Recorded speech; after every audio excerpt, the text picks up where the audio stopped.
Hello again to all my witches, wizards, and magical folk out there. This is Dragonesque4 coming at you with another how to make tutorial. And this is going to be another segment for wand making.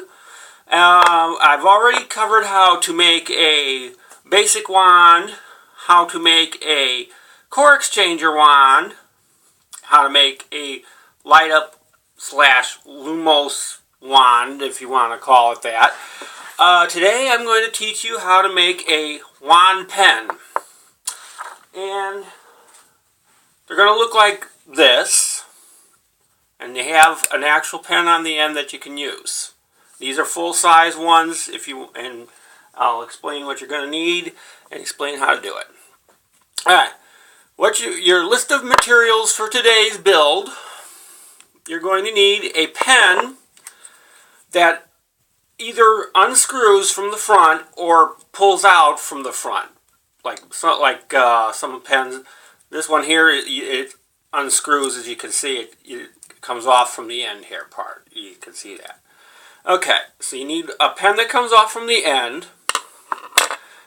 You don't want to use ones that separate in the middle, and you don't want to use ones that you have to take off from the back end. You want to use pens from the front end, and this will make it so if you run out of ink, you can change this out if you have to. You're going to need some masking tape, pair of scissors, some regular tape, although you can just use the masking tape, a sheet of paper, and a pencil or dowel rod. And so let's get started. This is going to be the method of making a basic wand, but we're going to be using a sheet of paper. In this case, I'm using printer paper. It works pretty good. So we're not making one of the thicker wands today. This is going to be a thinner wand. So what you're going to do, you're going to take your pencil, and you're going to put the corner over like that, and then roll it down like you did with my other wand videos where I taught you how to make the wands and how to make the core exchanger wands. You're going to keep rolling it down like that until you get the tube, like so. And you're going to release the pressure just a little bit so you can slip this out, okay? But don't just release it so that it's going to be able to come out. And then put a piece of Scotch tape on it just to hold it down for temporarily on that little section, that little flap that's in the middle there. Alright, now using your masking tape,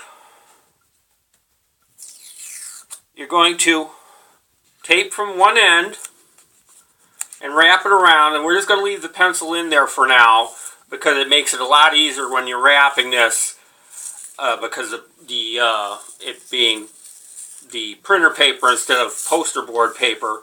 It's a lot flimsier, so it makes it easier when you're putting leave the pencil in there temporarily or dowel rod to wrap it so you can press down on it and it won't crush.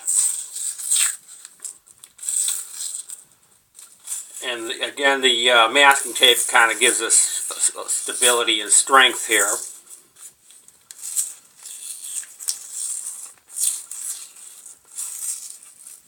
And you can see even with the pencil in there, it's denting a little bit, but we can push it back out just by kind of squeezing it just slightly.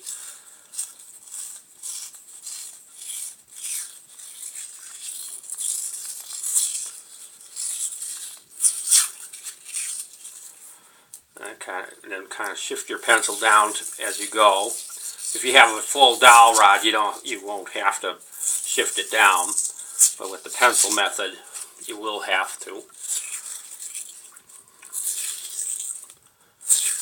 And you just have to put a wrap all the way around. This will give it a little stability.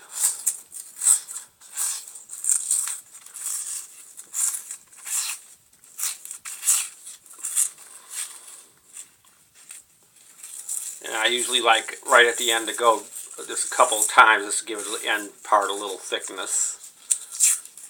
Okay, now break off your tape and then pull your pencil out.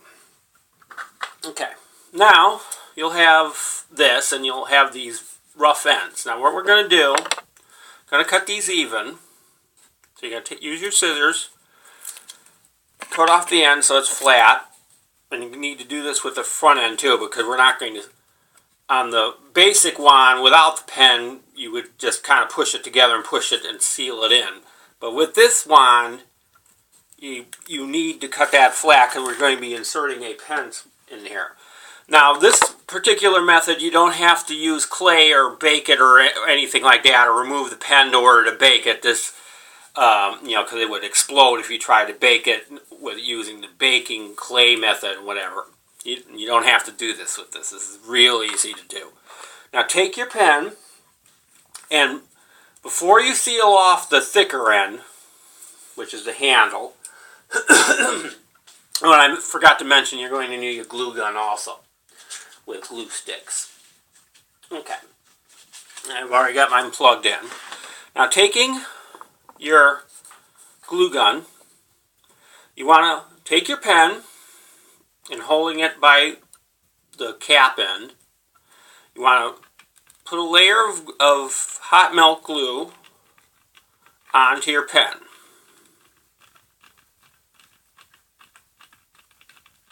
Okay, just like that. Now you're going to slip it quickly into the end of the thinner end of this pen, and you want to push it all the way up to the end of the cap. And it's like the glue is already drying here. It's like, come on. Well, anyways, the glue's just about already dried, but you get the idea. So you want to push it in there like that, so you'll have your pen in your wand, and you can, if you can get it up all the way before it dries.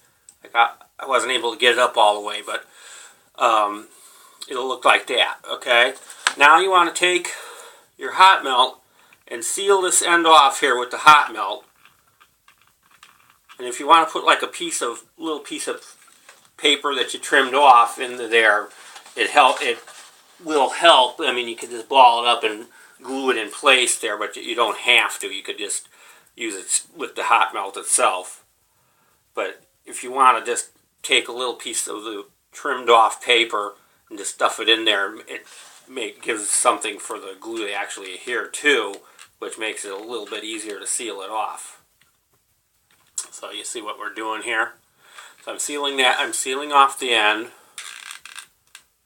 like so, with just a little bit of glue, so it just seals it off. If you want to put anything in there first, like a feather or whatever, before you seal it, then that's your option. Okay, so you'd have this. See, in the end, pretty much sealed. I'm letting it dry just a little bit.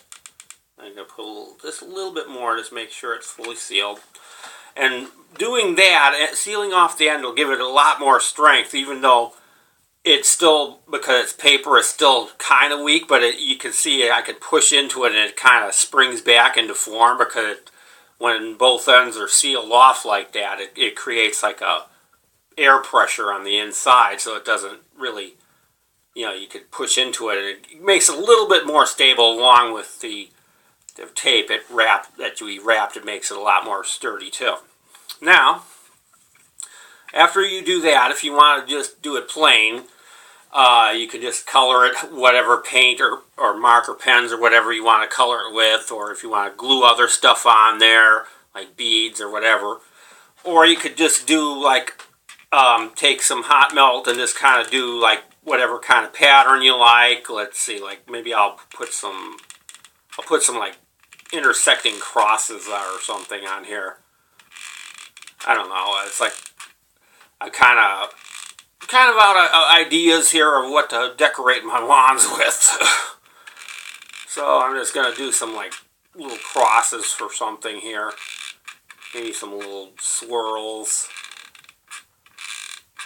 Okay, so we got that. And then you let that dry. And then after you let that dry, and it doesn't take long for this hot melt, the glue, to dry. You just Don't want to really mess with it until it is dry, because it could burn you. So just be careful. And after you have it let it dry long enough and it's thoroughly dry and set, then you could paint it. Like you could do wood tones, like in this example here.